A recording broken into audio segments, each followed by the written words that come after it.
Hello, I'm Martin Fencka and welcome to another of my Path of Exile videos. Today I'll be talking about the build that I'm using in current Breach League. I received quite a few questions about this build after I killed Uberatziri with it on day 3. So I figured it might be easier to just record a quick guide rather than respond everyone individually. I'll just send link to this. It will be just a really quick look on the build. The build is pretty straightforward, so it doesn't even need any long detailed guide. I'll have a quick look on the skill tree, I'll go through my links and through the gear, and in the end I'll run a quick map to show you guys how it works in action. It's an upgraded version of a build that I used during a Dark Shrine 1 month race quite a long time ago, even before Ascendancies. Back then it was dual Flame Totem crit Blood Magic Witch, after I saw Tukama's Fortress, new shield for totems added in Breach, I knew that I have to just get back to the build and update it for the current state of the game and see how far I'll be able to take it with this shield. It already worked quite well before Ascendancies and the shield. I managed to get it to level 100 during Dark Shrine, and I did that as like rank 9, so it was decent back then. And now it's even better, it's much better. This shield is amazing for the build. If someone asked me to design a shield for this build, I would end up with exactly this. It's perfect, it really is. So I had to try it, and it works even better than I expected. Before maybe we get to the skill tree, I'll just show tooltip. Currently without any buffs, sitting in the hideout, 42,500 DPS. The first Uberatziri kill was around 30,000. And just to show that I'm not lying, here you can see I killed her 5 times in the first week, and I stopped farming her because in those 5 runs I just got the helms and like 2 chests, and lost quite a lot of currency on that. So I decided it might be better to just do something else for a while, and I decided to take this build to level 100, so I'm now focusing on leveling rather than just farming Uber or Shaper. Now I think we can look on the skill tree. Or maybe one thing, what I really like about this build, and I talked about farming Shaper and Atziri, it's not just that, this build can do basically any boss and any map with any combination of map mods. So you can just get your maps, alch them, corrupt them, and no matter what you get, you can run it. Some mods are more annoying, some are less annoying, but there are no mods that you wouldn't be able to do. You can even do Elemental Reflect, because our totems are immune to fire damage, so they don't kill themselves by reflecting their own damage. So it really can run absolutely anything. Now when we look on the tree, it's still a blood magic build, but we are not going down to blood magic because we are getting it from the Tukama's Fortress. I think that's something I really should mention, just in case you don't know the stats on the shield. So that's first thing we are getting from the shield. It saved us all the nodes that we would otherwise have to invest into going down to blood magic. There are some okay-ish nodes along the way, but when we don't have to go there, we can invest them into nodes that are even better. And that's one thing I like about this build. Along the way that we are going through the skill tree, there are multiple options that we can take. This build can be built from a really tanky defensively focused build with endurance charges, all the way to like glass cannon with almost like no defenses other than your own movement. It just depends on you how you want to build it, or if you are playing softcore or hardcore. I'll go through these options briefly when I'm finished describing what I'm using right now. And even the build that I'm using right now, it's not the final version.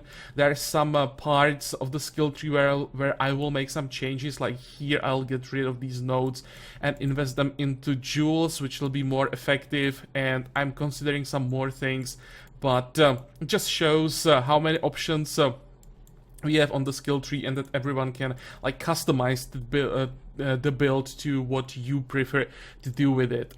I personally, because I'm now focused on leveling, I took some extra survivability here and there. So I'm starting here with all the life that we can get in the Marauder area before we are moving north to Templar.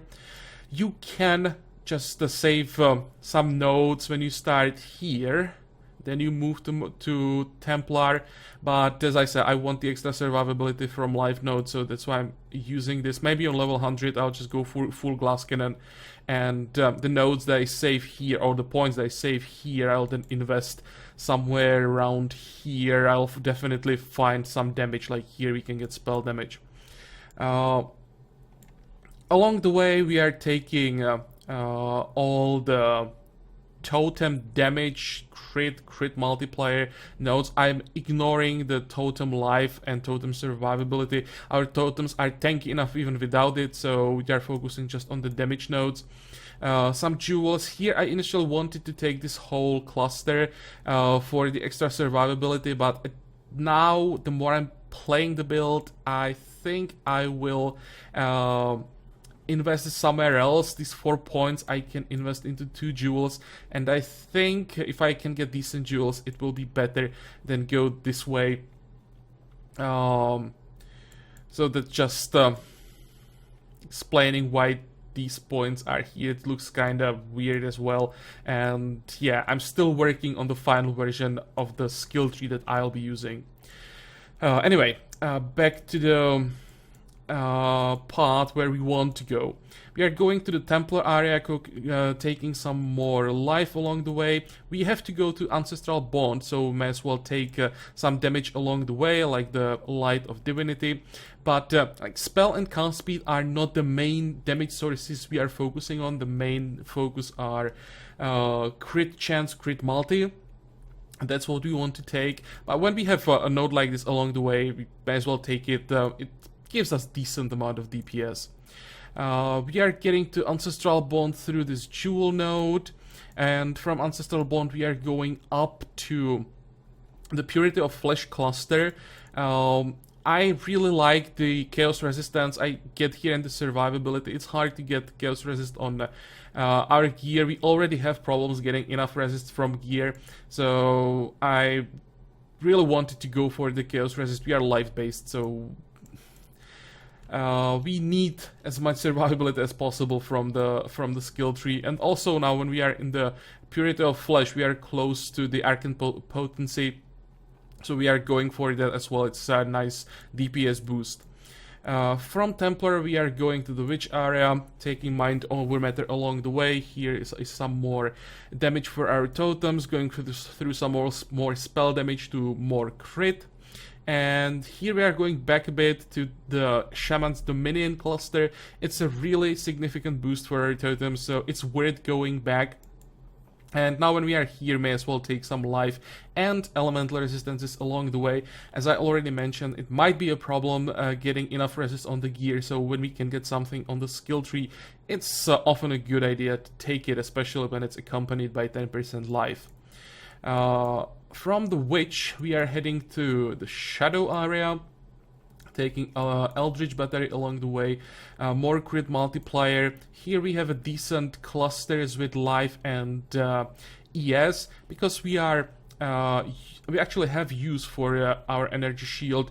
It's worth taking these nodes here, and also now when we are taking this cluster, we of course want to continue and go for all this crit here.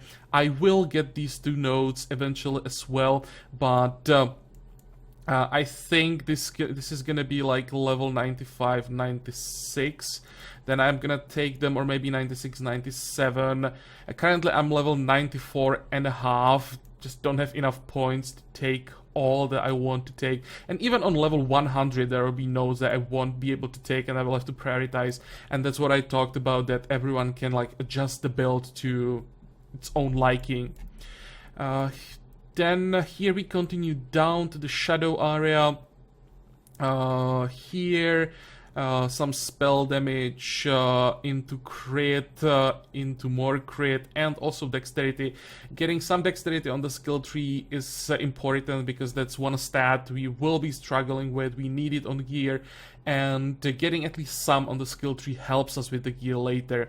Now when we are in trickery, may as well grab Blood Siphon for some extra life. And I decided to take Nullification, because it's a pretty decent boost with those elemental resistances, life, energy shield, and now when we are here, projectile damage and sniper work with Flame Totem, so I took those as well, and they're pretty nice damage boost. So that's the skill tree for damage, for jewels. I have 3 so far, 1, 2, 3. I will end up with 5 most likely. Don't think that I'll get more than that. First jewel that you want to get, or highest priority, is Clear Mind, 60% spell damage Clear Mind. That's the first thing. And other jewels, just life and as much crit as possible. I have one really good jewel here. This is like almost, maybe even perfect jewel that you can get. Just triple crit multiplier with life. That's what you want to get. Here, life, energy shield, crit chance, crit multiplier. These are jewels that you want to get. But if you can't get exactly this, you still can scale from like totem damage, projectile damage, cast speed, and many other things. Anything elemental works with you, anything fire works with you, anything dealing, adding damage to projectile or totems works for this build. So the range of jewels that help is quite wide. So that's the build. As Ascendancy, we are going for the Chieftain, and here it's quite easy. The first, let's say, 6 points. First, you want to go to Kama's War Herald to make our totems immune to fire, so that we can ignore reflect. Helps a lot. Because without this on reflect maps, our totems are basically one-shotting ourselves or themselves, and without this it's impossible to run reflect maps. And for the remaining points, we are going to Ngamahu Flames Advance, and then we have to decide if we go for Ramako or Hinekora. Both are possible. I decided for Ramako because we can get endurance charges from this. And I like the extra survivability. Maybe I will at some point test Hinekora's, but overall I think Ramako's is better. And now when we get to Ramako's, I will mention those options this build has, especially the option to go for endurance charges. They will probably be for hardcore, for the extra survivability. With that, you would probably go like this way and ended up here, going up, taking endurance charges along the way with the jewel slot, with all the life that we can get here, and the max fire resist. Going this way for another endurance charge, more life. And I don't think that we can get more endurance charges than this. Would end up with 5, which is still decent, because we are generating them basically automatically with Ramako's.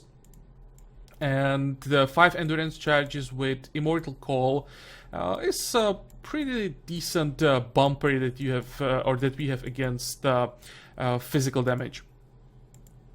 So that would be the option for hardcore, and by going this way, we will have a lot more life along the way. Maybe one more jewel socket, and you can even take it all the way to go for this cluster as well and just go all in on life. It would slow you down a bit on the clearing speed, but it still would be decent, and I think you would be able to get to like 8,000 life, maybe even something crazy like that if you go live on basically everything, including all jewels.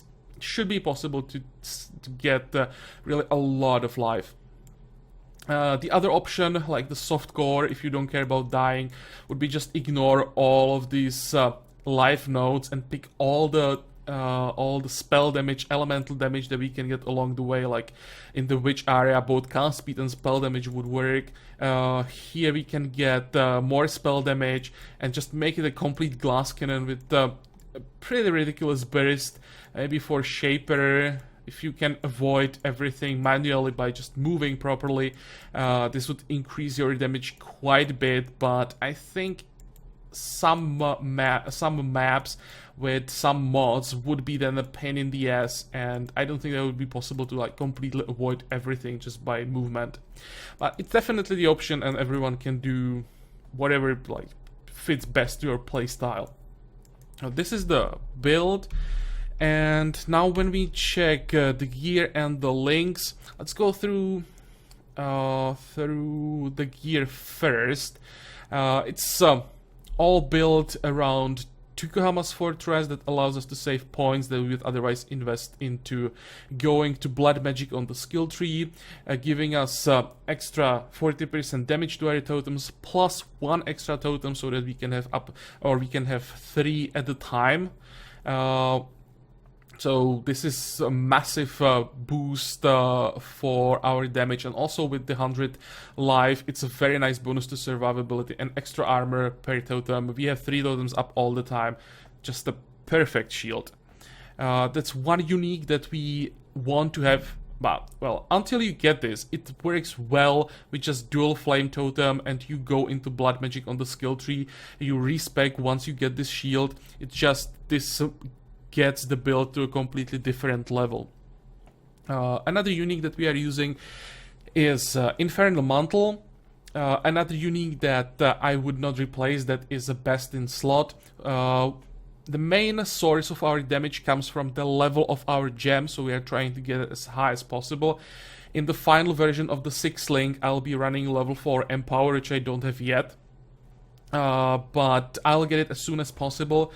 So the Infernal Mantle is another way how to get extra levels for our Flame Totem gem. So that's why I'm taking that. Plus, of course, extra fire damage, crit chance, all the good stuff. Unique that you want to get as soon as possible. Ideal is a 5 link. I usually get the 5 link Infernal Mantle on day 1 on the league because it's just too good, and getting Infernal Mantle 5 link is not such a huge investment. If you have time to play it on day 1, you can easily get it. And then there is a third unique that I wouldn't replace, at least right now.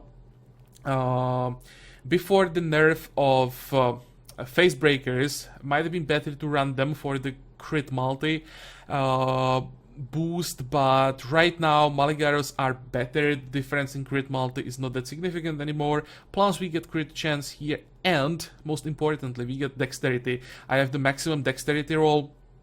Dexterity can be a problem for this build, so when we have a unique that we want to get and it has a dexterity on top of that, it's perfect, and that's a third unique I would not replace. And these are basically all the uniques that we are using. The rest of the gear, that's rares. I'll probably start with weapon. I'm using a dagger.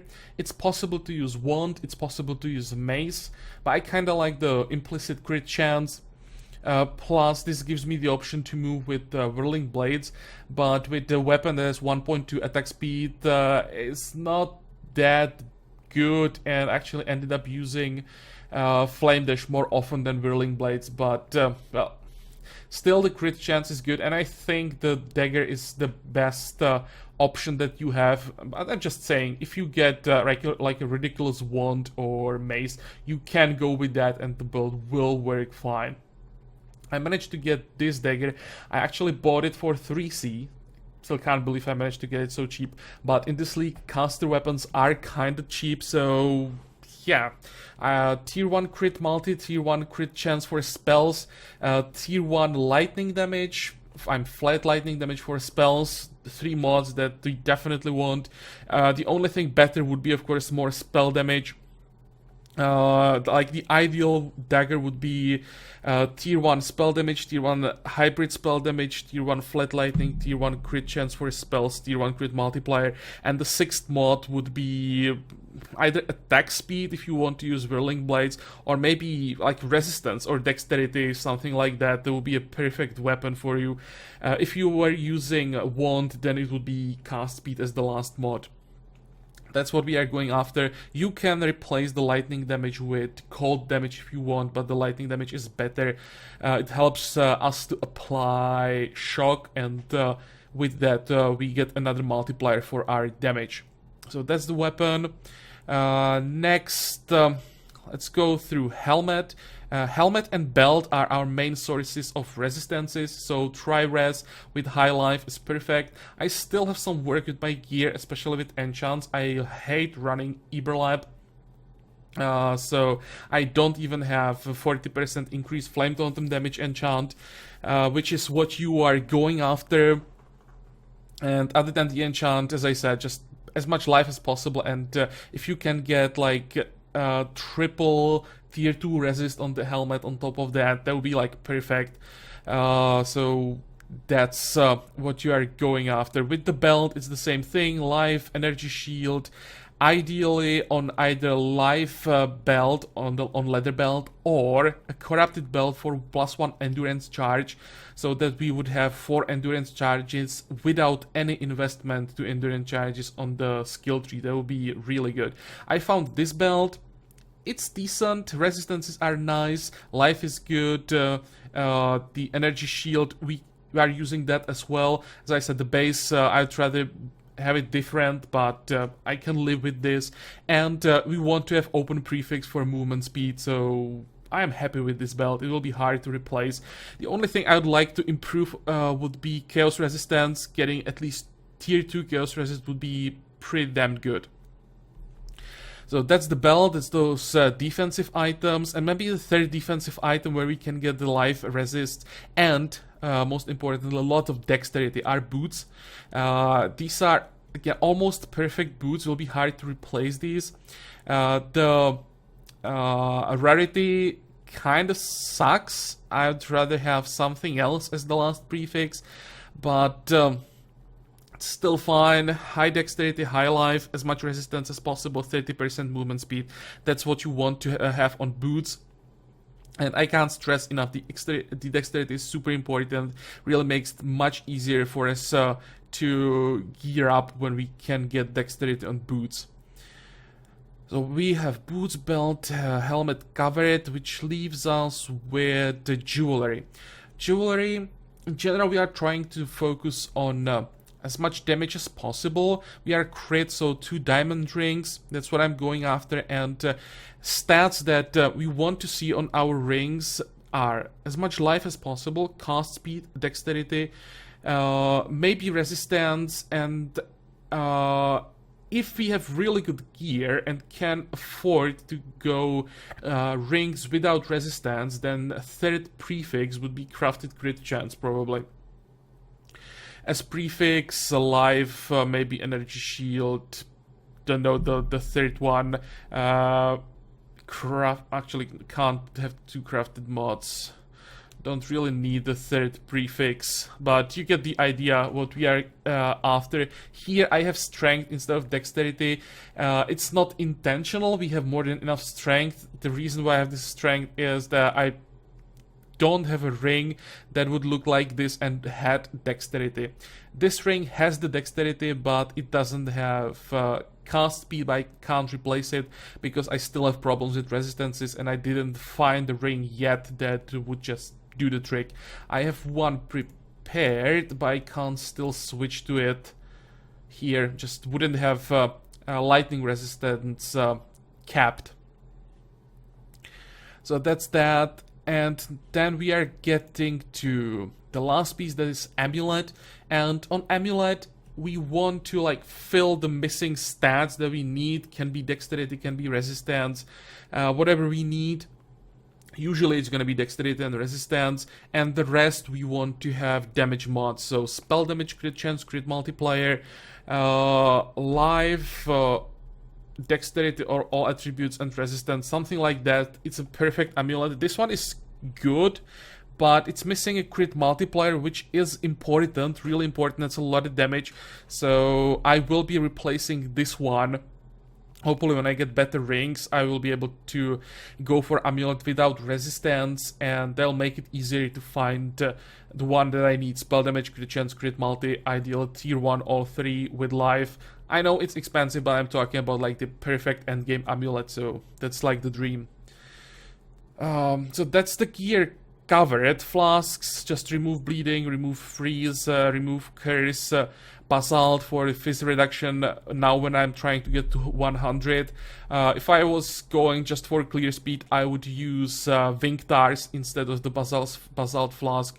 Go for added lightning to spells, because that would again make it easier for us to apply shock, and that would give us another multiplier to the damage.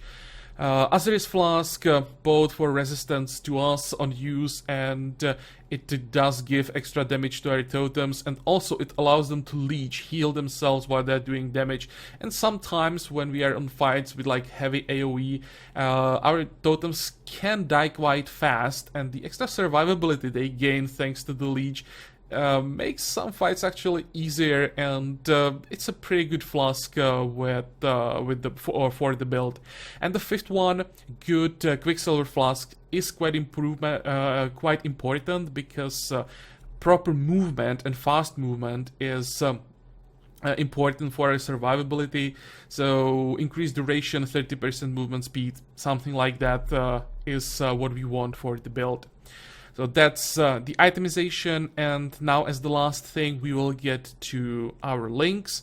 I'll start with the 6 link, of course. There are some options. I'm not using the final version of the 6 link, but for now, Flame Totem that I'm trying to get as high as possible. Got lucky with corruption, so I have level 21.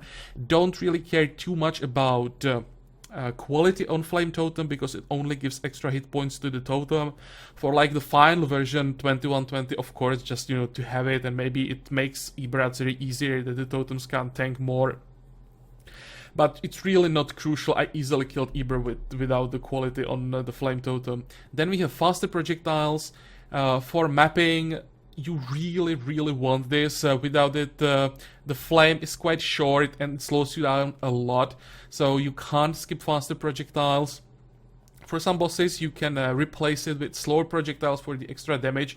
When you have bosses that are not moving and you want to have as much burst as possible, then that is a possibility. Then we have faster casting, fire penetration. These gems you won't be removing. And then I'm using control destruction and Edit Chaos. The Edit Chaos right now only because I want to get it to level 20, because I'm using Edit Chaos for Uberatziri just for the last fight, so that my totems don't kill themselves from Reflect on the split phase. Then I'm replacing Edit Lightning for Edit Chaos, and I want to level the Edit Chaos to level 20. But normally for mapping, I'm using Edit Lightning. And for the final version of the 6 link, I would replace one of these gems with Empower 4, to increase the Flame Totem level as much as possible, but I will still have to find out which one it's going to be. I'll just have to test it if I'm gonna run in the end Control Distraction Empower, or Edit Lightning Empower, or Edit Chaos Empower maybe. One of those, again, it would be up to everyone to just test this out and use whatever you would like most. So that's the main link. Other than that, because we are generating those endurance charges, I'm running level forecast and damage taken, Immortal Call, increased duration, and with that I'm using Summon Skeletons, because it's one of our defensive mechanics that we are creating multiple targets on the map for all the mobs, and that decreases the chance that they would attack us. So we have 3 totems up, we have Flame Golem up, and if we also spawn some skeletons, there are already like 6 or 7 other targets for them on the map for the mobs to attack. So this basically allows us to just run away from danger, and the mobs are occupied by attacking all these minions and totems, and we are safe. So that's why I'm running skeletons, just to provide more targets. another 4-link here, self-cast Assassin's Mark with increased area of effect, and on the same link I'm running Val Haste with increased duration. Val Haste works for our totems, so it gives them extra damage. For boss fights I'm using it for the burst damage. You can run Flame ability instead of Assassin's Mark, but I prefer Assassin's Mark. I think it's better in the end, and the reason why it's only crappy level 19 quality 5 is because I corrupted the first one and it really didn't work that well, so I'm leveling a new one. That's second 4-link, and now for 3 links. Summon Flame Golem with life and resistance for the damage boost, and again it provides another target for mobs. And then I'm using 2 movement setups. Don't have to use 2, I just don't know what to replace it with right now, so I stick to this, just leveling gems to get them to 2020, and then I'll maybe try something, but for now just have both options open. Sometimes I switch one for another. For example, I like using Flame Dash for most maps, but for Uberatziri, just for the Uberatziri fight, for the last one, I'm switching to Whirling Blades, because I just prefer that I can infinitely spam it and I don't run out of charges, as it can happen on Flame Dash. So both these are an options. Typical setups, Flame Dash less duration, faster casting, and Whirling Blades faster attacks, fortify. Here I'm just using the last socket for leveling Flame Ballast, because I was thinking about testing triple Flame Blast totem later, so I'm just working on Flame Blast. That's irrelevant for this build. So these are the links, and I think we have everything covered. We have the build, we have the gear, we have the links, and now I'll just run a map. I'll go for tier 13 waterways. There is Elemental Reflect to show you how easily we can run Reflect with this without the Chieftain Ascendancy. Wouldn't be able to do this map, or it would be horribly slow. Totems would be dying all the time. So I'll show you how important and how good the Ascendancy is for this specific role. And yeah, this will be all for this video. If you don't want to watch the map, thank you for watching the guide. And if you do, then I think you can start.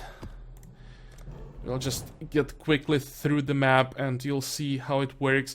By the way, I'm just trying to get to level 95, so I'll play a bit more careful than I would usually do. At this point, dying would actually hurt, so I don't want to be too reckless. Here's the Golem up, getting us to almost 44,000. When we pop a Flask, we are up to 53,000, so you can see that the damage is scaling pretty fast. I'll just clear this area here and... Oh, hey, you can do this as well. Still don't have Masters level 8, surprisingly, on day 8 of the league. So let's spawn our totems, begin the combat, and finish the fight. Thank you.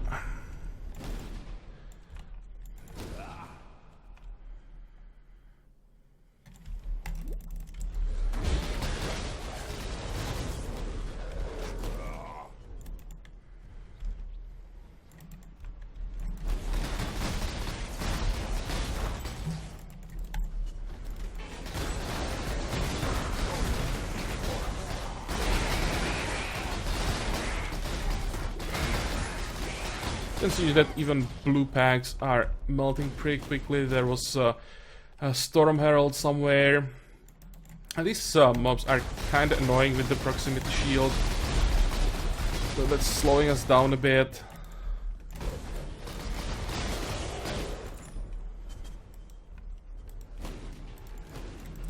This is kind of how you want to play. Just always like jump forward, place a totem in case there is something that wants to like flicker forward or something like that. If there is nothing, you just move. And by moving like this, you can't get surprised, or only a few mobs can surprise you. Just playing it as safe as possible during the leveling.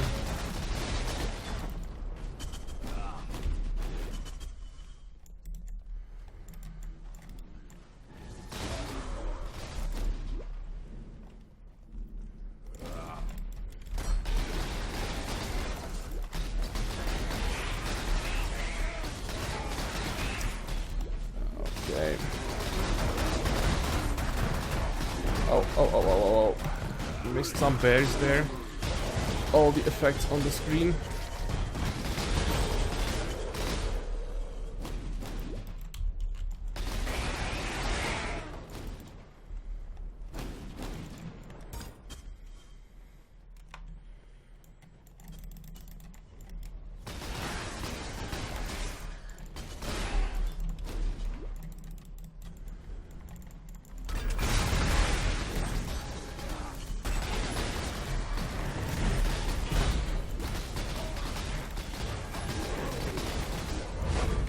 There we go.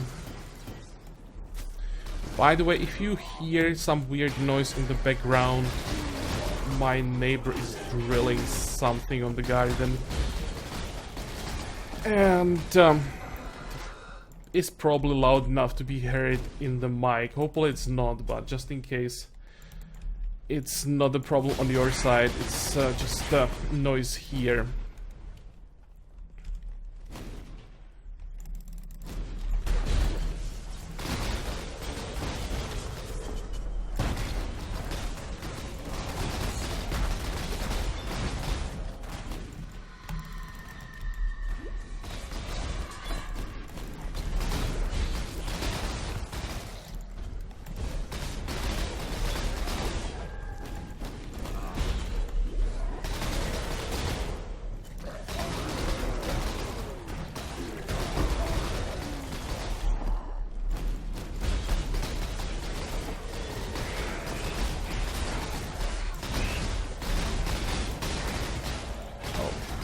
What the hell?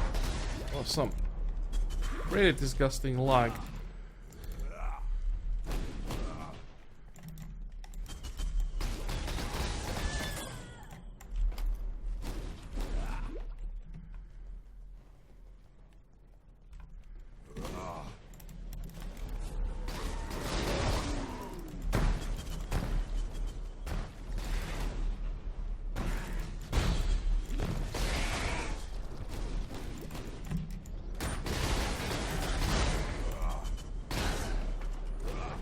Okay, and what I like about the build is that often we can just stay in safe distance from everything. Spam totems through wall or through doors. Make sure that we don't take any damage, get our loot, and get the hell out of here. So yeah, this will be all for this video. I hope that I answered all the questions you might have about the build. I hope that you like the build, maybe that you're gonna try it. And, well, I think I'll be recording some videos from Path of Exile now, so maybe we'll see each other in the next video. Until then, have a good time. Bye-bye.